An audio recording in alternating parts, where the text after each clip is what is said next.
Okay. Hi, everyone. Welcome to the Canadian Immigrant Virtual Fair presented by BMO in association with Public Mobile. We're thrilled to have you today, and the fair started a little while ago, so I hope you've had a chance to visit some of our exhibitors. If not, you'll have the opportunity to do so till 4 p.m. today. So I'm your host for this event, Ramya Ramanathan. I'm the editor of Canadian Immigrant, and I'm joined by my colleagues, Laura Jackman, Sanjay Agnihotri, and Ricky Bajaj. So a very warm welcome from all of us. So this opening panel discussion is on the very important topic of resilience. And it's resilience in action, finding purpose, and maximizing opportunities. For our recent article, I have the copy of the magazine, but for a recent article in our magazine, we talked to Professor Michael Unger from Dalhousie University's Resilience Research Center for a feature on resilience. And he said that while a disaster like COVID can shake us to the core, it can also boost our resilience. He says that we need a disruptive event to look at our fast-paced lives and reconsider our priorities. So let's look at this as an opportunity and learn from our esteemed panel who've made time, stepped out of meetings. Thank you so much, and joined us today as they share their challenges and triumphs, their journeys, and what we've learned on the way, and what they've had to unlearn as well, and how they've maximized the opportunities that came their way. So we're thrilled to welcome our very diverse panel of leaders from different fields and backgrounds. Mohammed Alsaleh, Jane Shin, Dr. Nung Tran Davis, and Dr. Shanti Johnson. So welcome to all of you, and thank you for being here. So during this discussion, we will ask questions specific to the background of the panelists, and finally, we'll open the floor to questions to the audience. So if you have any questions, you can type them in the chat or in the Q&A, and we'll get to it at the end of this event. You can also mail us at info@canadianimmigrant.ca. Note that this session is being recorded and will be made available online.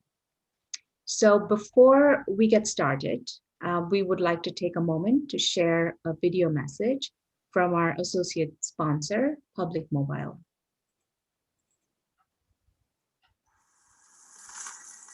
Matt and Megan felt stuck with their phone company.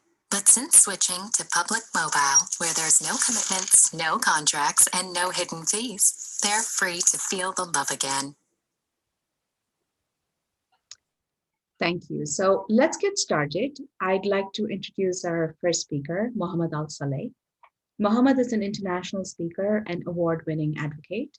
After losing two cousins to cancer, Mohammed decided to become a physician with a specialization in oncology.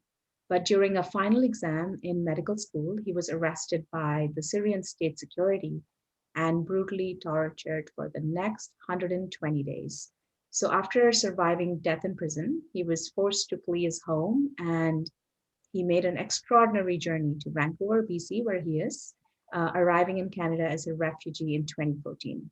Today, he is an inspirational speaker who brings the voice of refugees to the international stage, recognized by the likes of Prime Minister Trudeau and Hollywood's George Takei, and he's also a past top 25 Canadian Immigrant Award winner. And you might have watched his journey in the documentary, Welcome to Canada. So welcome, Mohammed. Thanks for being here. Thank you, Ramya. Yeah, great. So the first question to you, you've had, I just talked about your journey, and you've built your life in Vancouver around helping other refugees make Canada home.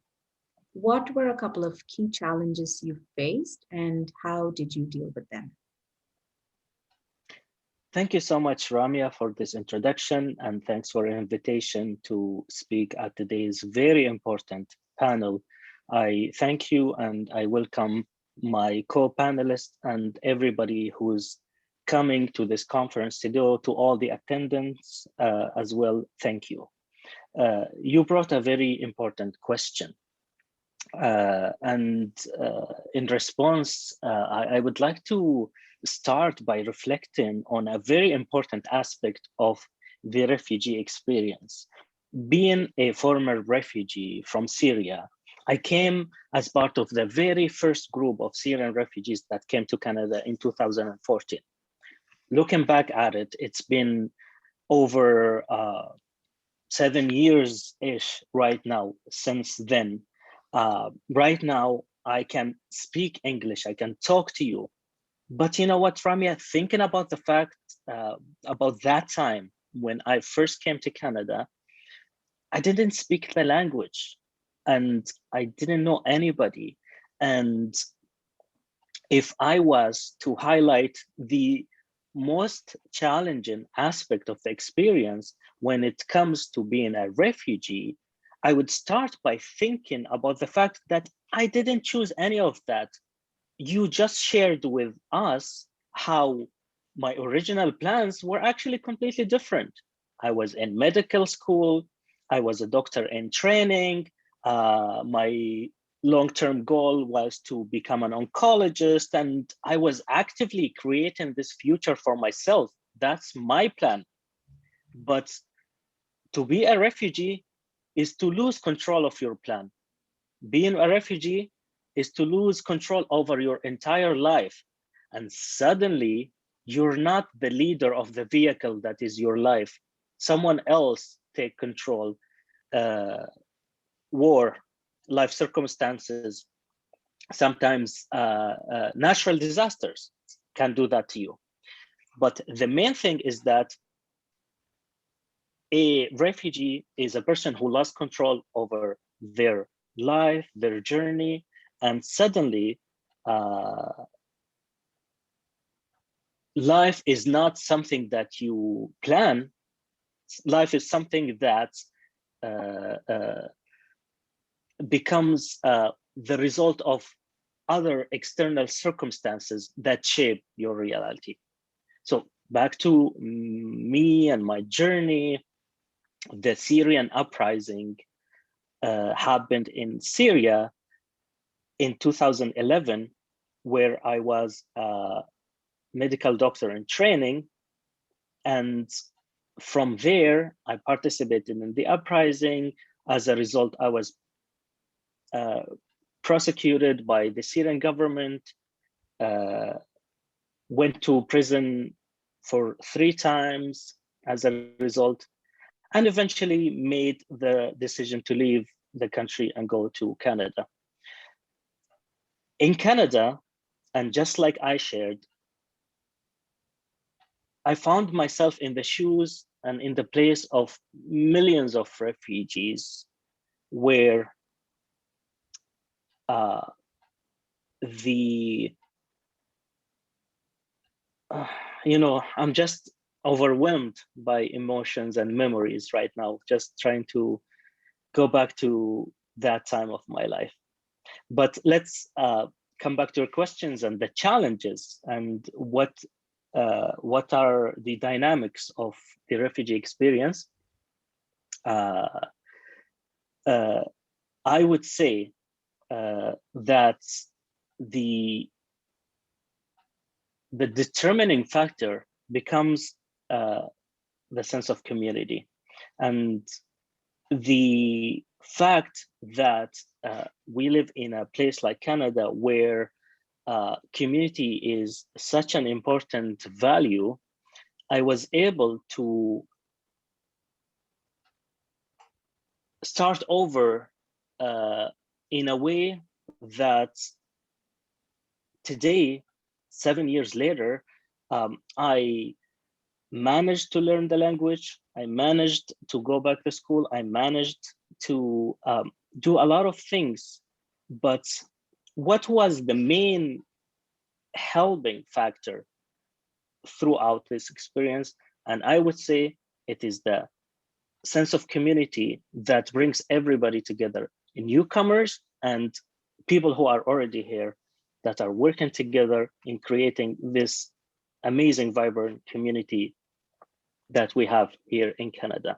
So today, uh, I am so happy to share with everybody about what is the result of the last 7 years of my life when I lost everything and came to Canada where I didn't even speak the language. Today, I am an award-winning international speaker. I am the host of the University of British Columbia's migration podcast, and I'm also a full-time computer student, and I made it to my second year in college. And I'm so happy to be here among you today and to continue this conversation, to share with you details of how in a matter of 7-8 years, I went from a medical doctor to a terrorist in the eyes of the Syrian government, to a refugee, to a new Canadian. Thank you so much again for the invitation, and I look forward to the rest of this discussion. Thank you, Mohammed. Thank you for sharing your very personal experiences and how you've been adaptable through it all. You've adapted to all situations. If you wouldn't mind putting in the link of the podcast or send it to us, we can share it with our community. For sure, I'll send it in the chat. Okay, great. So next up, we have Jane Shin. Jane is the Vice President of Students and Community Development for Vancouver Community College. Jane is also a board member of Diversity Community Resources Society and was the first ever Canadian of Korean descent to be elected to the Provincial Legislative Assembly and is also a past Top 25 Canadian Immigrant Award winner. So welcome, Jane. It's wonderful to have you join us. Hi, thank you. Hi, everyone. I'm joining you from the traditional lands of the Coquitlam First Nations here in BC, where I have the privilege of living and more so these days working from home. And of course, I'd like to thank the Canadian Immigrant Team for organizing this virtual fair and inviting all of us. And so thank you. And Great, thank you Jane. so much for your story. Sorry? Sorry, Okay. I'm, same question. You've had a long journey, and what have been a couple of challenges that you faced, and how did you deal with them? Right. Sorry. Mohammed, thank you so much for joining your story. I know that there's a number of folks joining us from all walks of life. And a story for me is more of a conventional immigrant path. My family immigrated from South Korea. I was younger. I was only 11 years old. So I spoke the language and I did come to the country without speaking a word of English. And so the two of us have that in common, although I was much younger and I was able to pick up the language fairly quickly. With that said, some of the challenges of being an ESL student, learning the new culture, and finding my own footing in a new country with my family is, of course, everything was very new, and you don't know anybody, you don't know your way around, and there's the sense of being othered.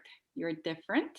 Um, me and my brother were the only Asian kids in the school that we were in, and so there's a set of challenges that come with that.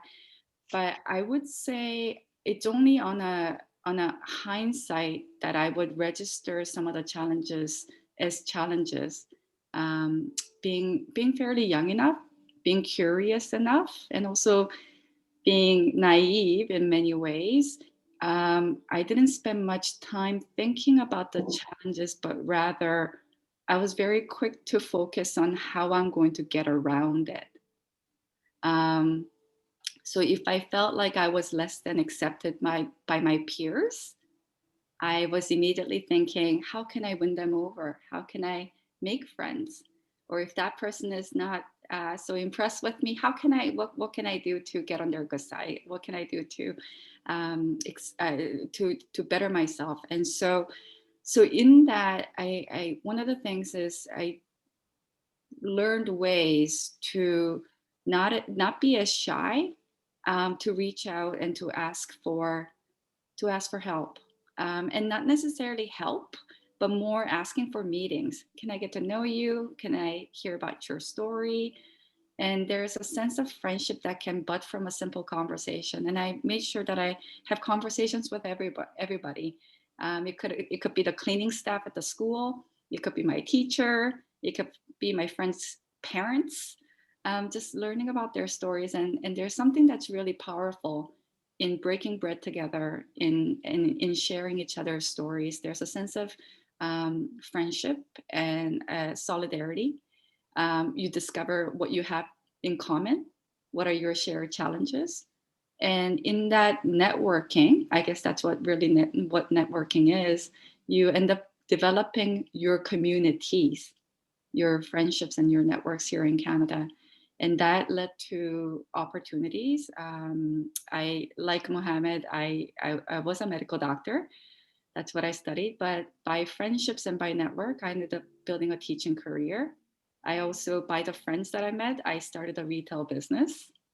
And by people that I gotten to know, they invited me into public service and I became a politician.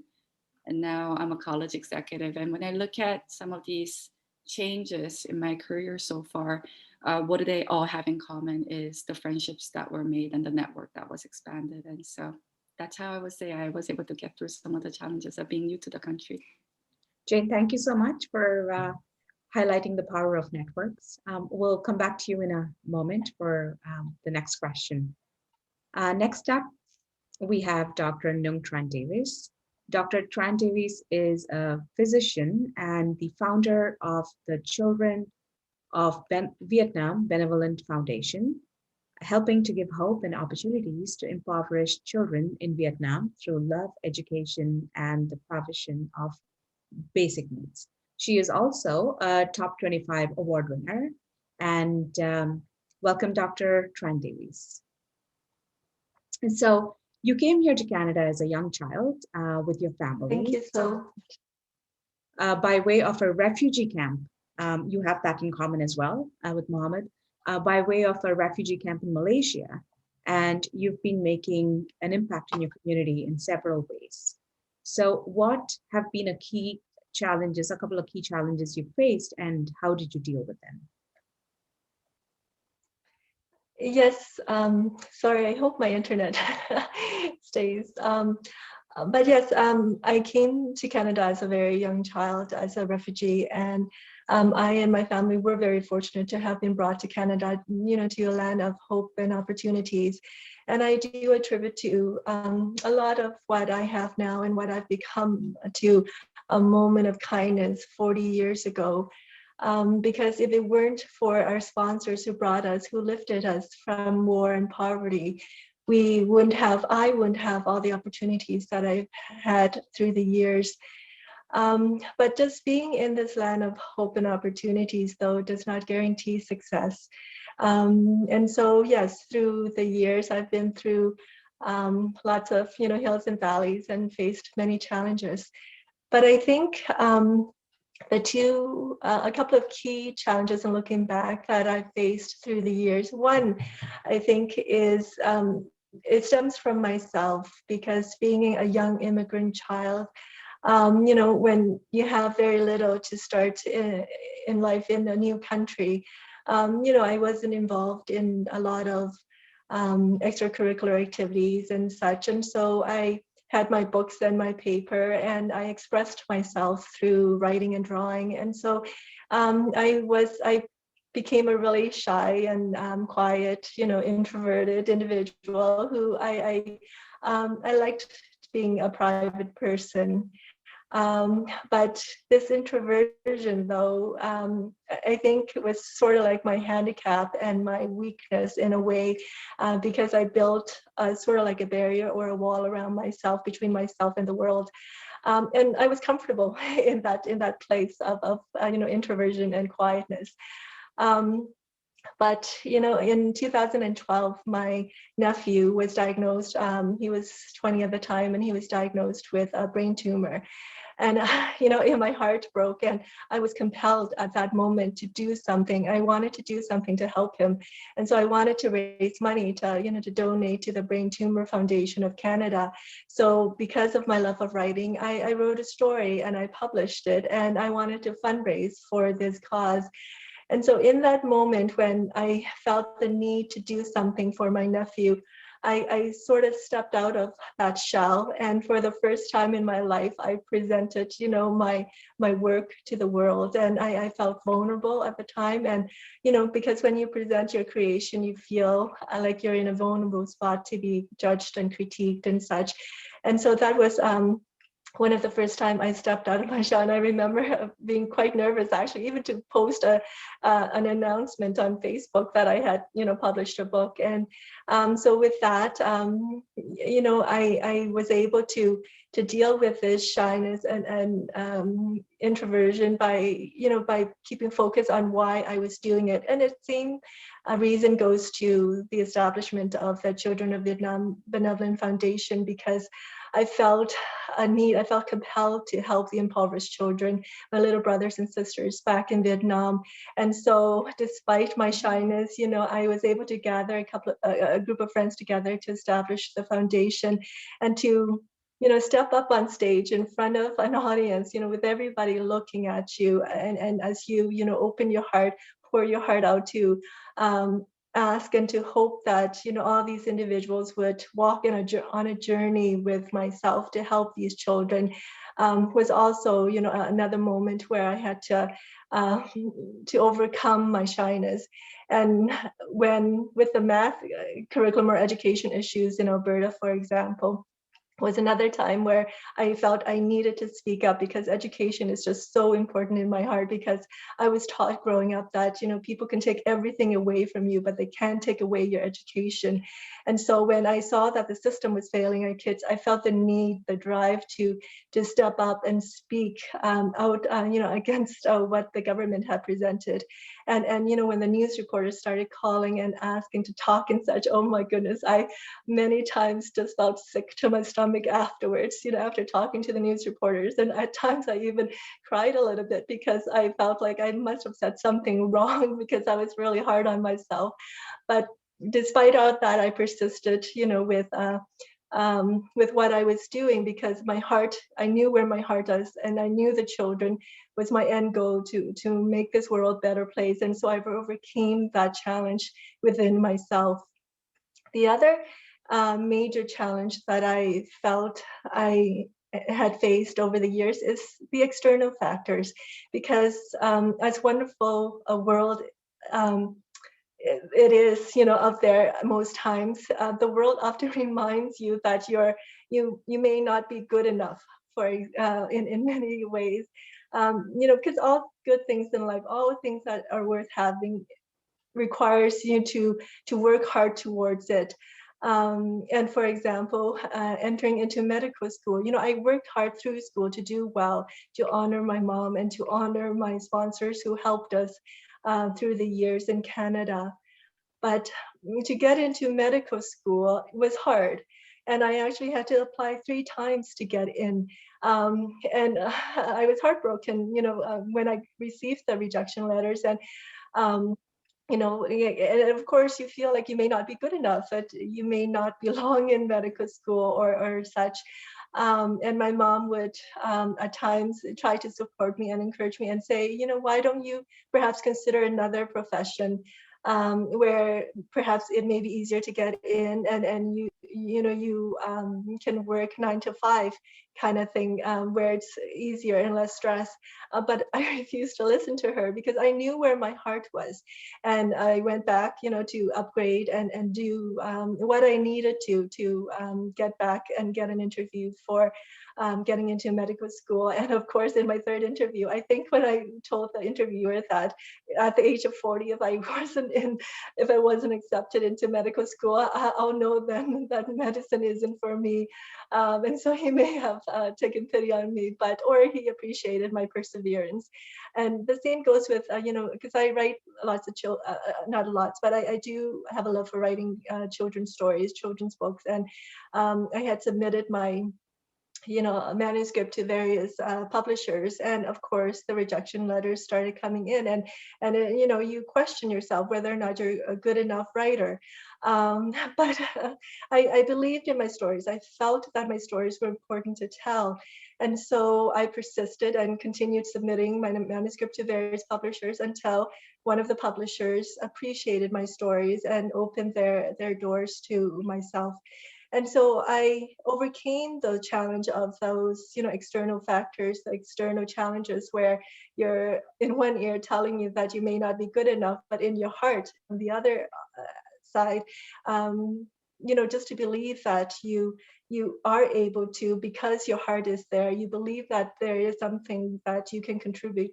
I think that helped me face that challenge, because I faced it with a grit and determination. And so, yeah, so those are the two major challenges within myself and the external factors, and the courage that is required to step out of your comfort zone, to find your voice, and to also believe in yourself, to persist and carry on, is how I faced these challenges. Thank you so much, Thank Dr. you. Fran Davies. And thank you for speaking about the power of perseverance. Thank you. Our final panelist to join us is Dr. Shanti Johnson. Dr. Johnson is the Dean of Public Health at the University of Alberta.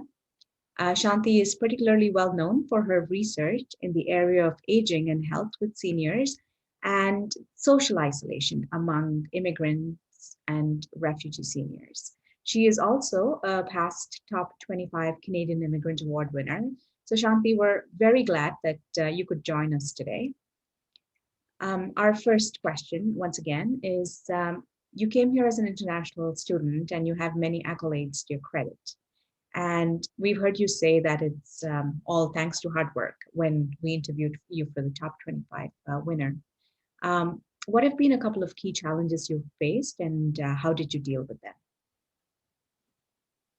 Absolutely. And thank you so much for the invitation. I'm delighted to join you all from Treaty 6 territory in Edmonton, where our lives continue to be enriched through the traditions, cultures, and languages that enrich the whole community. And so I came as an international student to London, Ontario to pursue my studies. And it's funny to reflect back and think my supervisor, who I had communicated by letter, regular mail, came to pick me up right from the tarmac of the airport. So it was way back then, before 9/11. And so the biggest challenge early on was the coming from a very deep-rooted family and community in India. I was known by my parents' name, I was known by my siblings, I was known throughout, being so deep-rooted, and to be transplanted into a new place where I did not know anybody else at all. I came all by myself.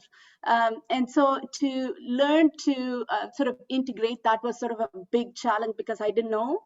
And so what I began to do was look at things, opportunities. I was a student at the university, so whenever there was an opportunity that was presented, I would take that up as chalk it up to learning experience and learn.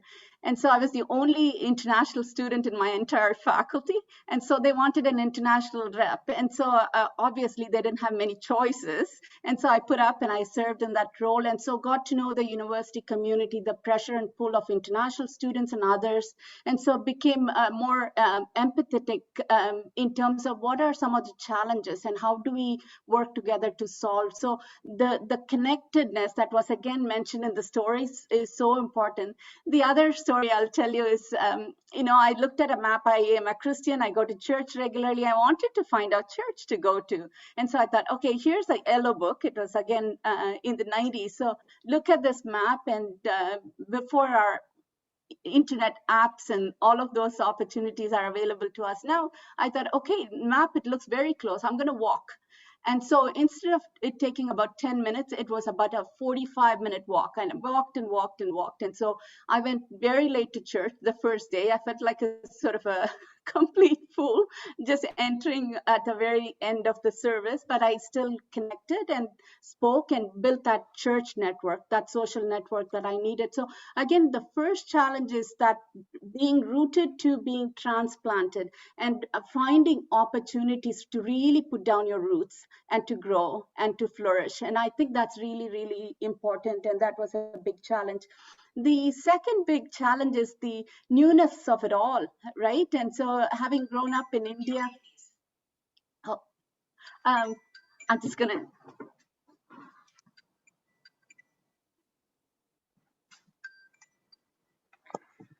sorry about the challenges of working from home, right? And so I didn't realize my phone would ring at this time. And so the newness of it all, like I knew the Indian system, I knew the education system really well. And so I had to learn everything brand new. And so I think that was the second important challenge in terms of learning about how the systems operate. Like if you were sick, where do you go, right? If you want to reintegrate into a profession, where do you seek and get help? And today we have organizations like Canadian Immigrant that provides these fairs, provides that connectivity more at the global level and also at the sector specific level. And so again, those learning and engagement is really important. And I had to do that on my own in terms of reaching out, trying to find the pathways. And as I did that, I was able also to help others who are in that certain journey. And because I'm the dean for the School of Public Health, I get asked about, a lot of people write to me about how do I integrate, and I sort of do that as my life mission to help others along to come along as well, because immigrants as a group is such a resilient group in terms of a refugee and as well the experience people have shared right now. And so building on that resilience, how can we give back and continue to contribute to build a better society that helps not just us and our family, but our society as a whole? And I think that's a real big driving force for me, learning from the challenges of the newness and needing to integrate. And now they are sort of, you're embedded and integrated. How can you support and pull other people along as well? So those would be my initial challenges and opportunities. And the challenges continue, right? When you begin your journey, your challenges are different. But when you sort of move along, the challenges become somewhat slightly different. But if you focus on the challenges alone, it's not going to take you so far, but you need to find out what that solution is. And I know Nung spoke beautifully about finding the way around. No, Jane spoke about finding the way around. So finding opportunities to connect are incredibly important. And that's been really useful in my journey in supporting my growth and role, but also building that community around me so we can all excel together. Thank you for that, Shanti. Can I ask you my next question right away, because you have spoken about resilience. So the session is about resilience. So what role has resilience played in your journey? You already talked a bit about it, but if I ask you specifically about the power of resilience. So the power of resilience, right? I think about it's our ability to adapt and change with the context and circumstances. So that's sort of a definition that I would frame. And so when I think about resilience, I think about three things. One is your own individual self, right? The capacities you bring, the strengths that you bring, it's really important. And when you're an immigrant, sometimes that gets shaken. You don't speak the language well, or you don't speak that with that kind of accent that people expect. So your confidence sometimes shakes, but you need to understand, and we all need to understand, we bring really unique voices and strengths. And so being recognizing the strengths we bring is a really important ingredient for resilience, but at the same time, not being humble to learn, because there's so much to learn and grow around us, irrespective of where we are in the journey. The second thing that's really important for resilience is, when the pressures are around us, again, you can't do it just based on your strength. You need your community to support you. And so what is your community? You need to define it and find the ways to expand. And absolutely, all of us have had to step out of our comfort zone, right? You would not tell me now that I'm an introvert, but I am. I am very shy when it comes to public setting. But again, that is a growth that I've had to do in terms of creating the network. That's important. And the third that's really important is you can really get down in the dumps, thinking about the challenges, but having that positive outlook of what the future is, really, really important for the future of individuals and groups as well. You know, I learned to ride a bike in my adult, like I didn't learn it as a child. And so as I'm sort of driving, if I sort of look at the puddle or the hole right in the front, I'm going to trip up. But if I keep my eyes on the where I need to be going and learning from each of those experiences, yeah, you can bump into that puddle and sort of go sideways. But if you can pick yourself up and keep moving forward and learning from each of those experiences and contributing the very best you can in the place you are at, right? And that's what takes you to the next step. Ramya, that's what I would think as sort of, focus on your strength, your surrounding, but moving forward, right? Thank you for that. Mohammed, I come back to you with the same question. With the topic of today's session being resilience, what role do you think resilience has played in your own journey? For me, resilience is to never let go. So as long as you don't give up, you're resilient. And I learned this lesson the hard way. I have to come. I came to learn that life is so precious, and reflecting on the many atrocities that I've witnessed, I've seen resilience in action. And I'm thinking right now, when I listen to your question, what was that like? How can I describe it to the people who are listening to us today? And it's as simple as to never let go. The fact that you are here means that you are resilient. The fact that you are alive and between us and doing stuff means that you are tenacious enough to not stay home and to do things and to keep going. And that's what I learned from Syria and being, remember how for me the determining factor is losing control over your life. And people who are not resilient, I think would tend to let go at that point. I'm not in control. I'm sorry.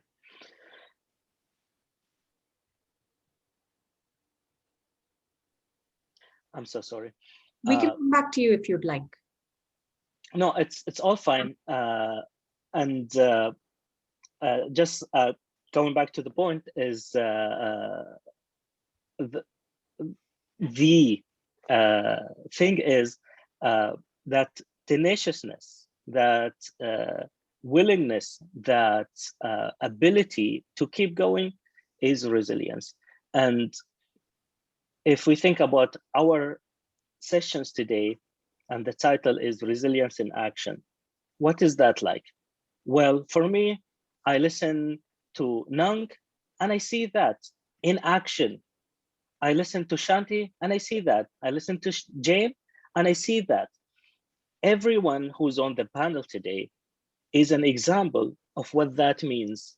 And taking a few minutes to listen to our guests today generously sharing intimate details of their journey starting over in Canada, I feel that strength in the voice of each and every single one of you. And I'm so proud to be one of you guys. And I would like to echo details of all of your messages. I learned from Nung that it's a must to believe in one's self, because it's the oxygen masks theory. You gotta like take care of yourself, put your own mask before you put it on somebody else. I learned from Jane not to keep focused on the struggle itself and lose yourself in the details. You know what? Like, move along, just find a way around it and keep going, because you don't know, like there could be another struggle there. So like, don't lose yourself here, keep going. And Thank I learned from Sorry. Shanti. Yeah, and from Shanti, I would echo a very important lesson, that it is like riding a bike. The beginnings are hard, but once you pick it up, you just keep going. And that's what resilience is to me. Resilience is seeing other people thriving and supporting them and hoping to be one as well. I really like that you summed it all up. That's beautiful. Thank you so much. So, Jane, same question to you. What role has resilience played in your journey? Actually, Ramya, I just mindful of time. I'm wondering, are we close to the end? We have another 10 minutes. Yes, we are. Okay, Yeah, got we, I didn't have the heart to stop any of you, but feel free to take a couple of minutes to share. Okay. No, I just wanted to make sure Dr. Tran has an opportunity to answer this very important question.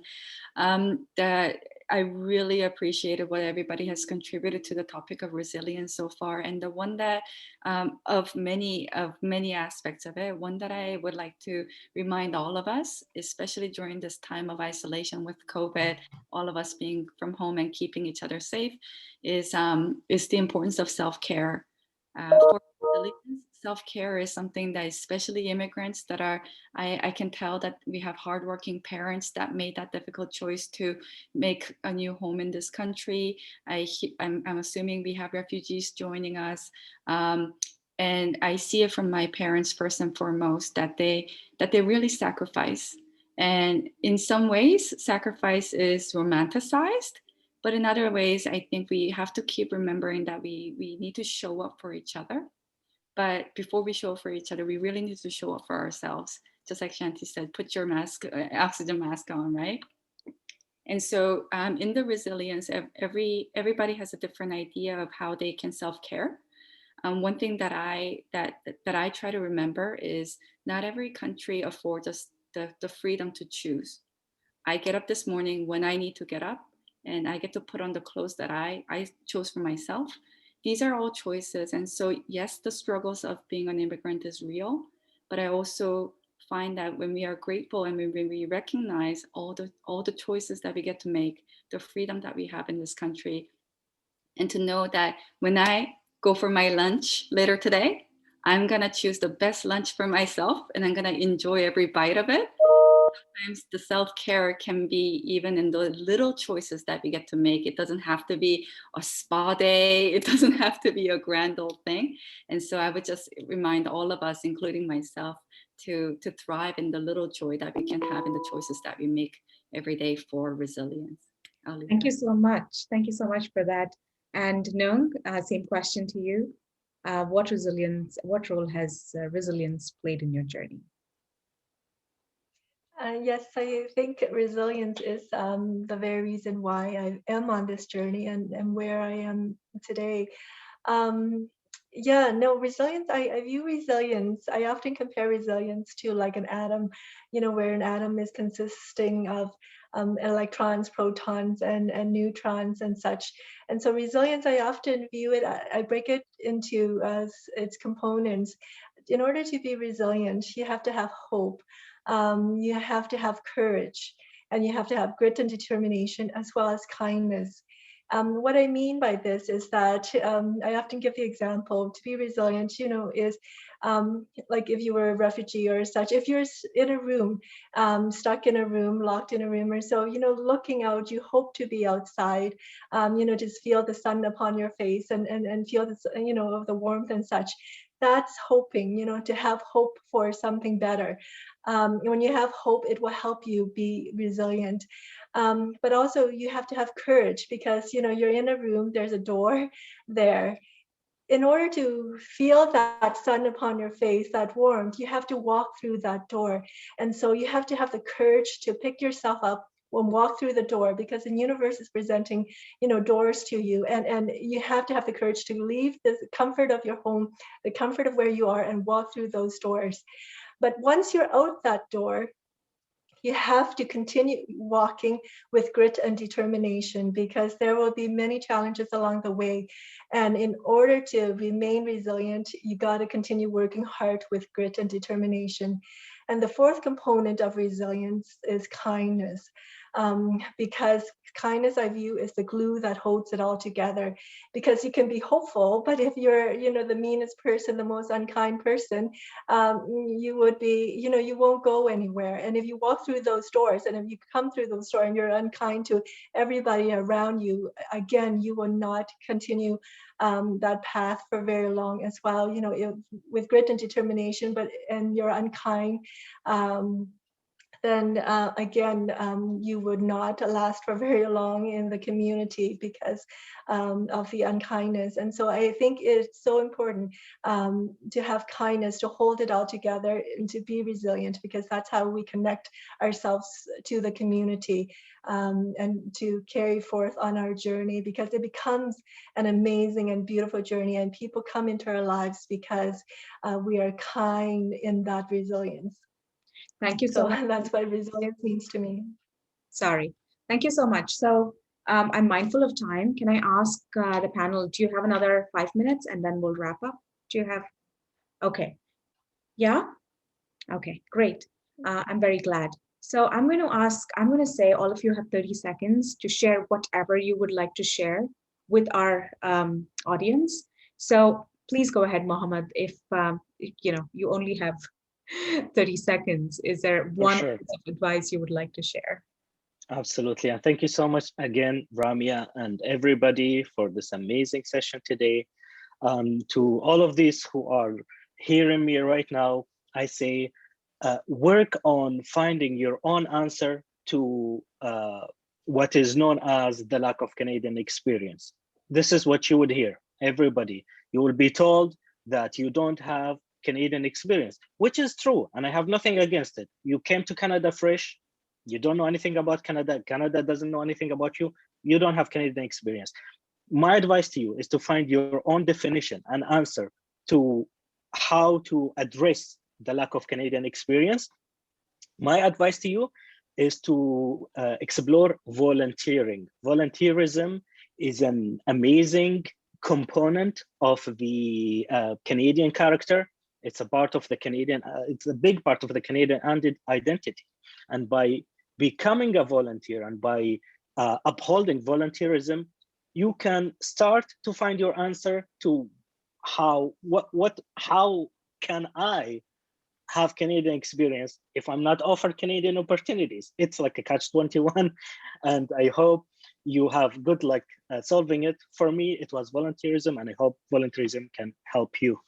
Thank you so much. And somebody just said, well said. I just popped up on my screen, so thank you so much. And we ran an article on volunteerism in this print issue of the magazine. It's also online. And because of COVID, a number of you can also find virtual volunteering opportunities. So Jane, 30 seconds to share anything you want to share. Yeah, I'm actually going to build right off on Mohammed. I think you can double and triple dip in volunteering. And what I mean by that is, for example, for many of us that are struggling without the Canadian education or Canadian credential, we've got a lot of government grants, scholarships, bursaries from communities. Take advantage of those, enroll in a course or a program. One, it'll get you a credential, Canadian credential. Two, in that network of the university or the college, you'll make new friends and build your own community. But also you'll be exposed to potential mentors in the careers, in the industry, and they're the ones that will notice you. So it'll give you an opportunity to be seen. So you'll be amongst future employers, both in and out of the education as well as the industry sector. And while you're studying, you'll also have an opportunity to participate in co-ops, paid internships. So you get to double, triple dip in, as well as volunteering. And so I would say that one of the great way for you to make friends, make the network, make some money, earn a credential is nothing better than, you know, joining Shanti and me in the education world. So I'll leave it at that. Thank you. Thank you so much. And Nung, same question for you. 30 seconds to share any message you want to share. Any message? Yeah, so basically, yeah, it's been a tough year with the pandemic and all, and I just want to remind us from an artist's perspective is that, you know, through the darkness, you know, there's still great beauty around us, and that even through the darkness, you know, there comes a lot of light, you know, in the kindness and the, you know, the humanity in the whole experience. And so do keep up, you know, have hope. And the other is that in medicine, in the office, I do see a lot of struggles, and I know that everybody has their own battles, and sometimes when you're immersed in, you know, darkness and difficulties, you don't see the end of things, you know, and so just I being that I see the stories, full life stories in the office, I know that time does heal a lot of things. And I've come to believe over the years that everything does happen for a reason. And people do come into our lives for a reason, to lift us up in times when we most need it. And yes, listen, I know this is all very, but do listen to the universe, because, you know, when one door opens, another one, and one door closes, another one does open. And so just step through those doors when the universe brings, you know, opens those doors for you. Step through out of your comfort zone, and, you know, so many opportunities and beautiful people will come into your life. Thank you for that beautiful, those beautiful words of wisdom. Shanti, 30 seconds to share anything you want to share. Absolutely. Just building on the beautiful wise words from my panelists, I think whether you're formally engaged in a program, you're seeking job, you're volunteering, remember that you have much to give. You have brought your skills, your values, your capacities, to the extent that you can give. At the same time, you have much to learn as well and grow. And that's how we keep changing and flourishing. So my advice would be to not often think about what would I do 10, 15 years, because oftentimes we don't know that. But think about the time now, looking at that self-care and the pandemic environment we are in. What can I do to give myself to the fullest extent, and what can I learn from this extent to learn for myself, but also to give back to the community. So that would be an important lesson, I think, I would offer. Thanks, Shanti. Thank you so much. And that's all the time we have today. You know, I don't even have time to do a summary, but you've done a fabulous job. I myself am going to go, the recording will be available. So I'm definitely going to go and watch this recording, because you've said many powerful, insightful, and beautiful things. So thank you for sharing such personal experiences and stories. So thank you once again, Mohammed, Jane, Nung, and Shanti, for taking the time to speak with us today. And thank you to our presenting sponsor, the Bank of Montreal, associate sponsor, Public Mobile, and our gold sponsors, Canadian Association of Professional Immigration Consultants, Fix BC, and all of our exhibitors. So once again, I'm sorry we didn't get time to get to the questions. So you can email us at info@canadianimmigrant.ca, and we will forward those questions on if it's specific we can. But we're happy to do that. And a huge thank you to our speakers for staying those extra, for giving your extra 10, 15 minutes to this panel. So feel free to rejoin the fair and chat with our exhibitors who are here to help you and tell you about the opportunity and services you can find at the fair. And the fair is open until 4 p.m. today. So thank you very much, and you're all lovely people, and thank you to all our attendees for being here. Take care.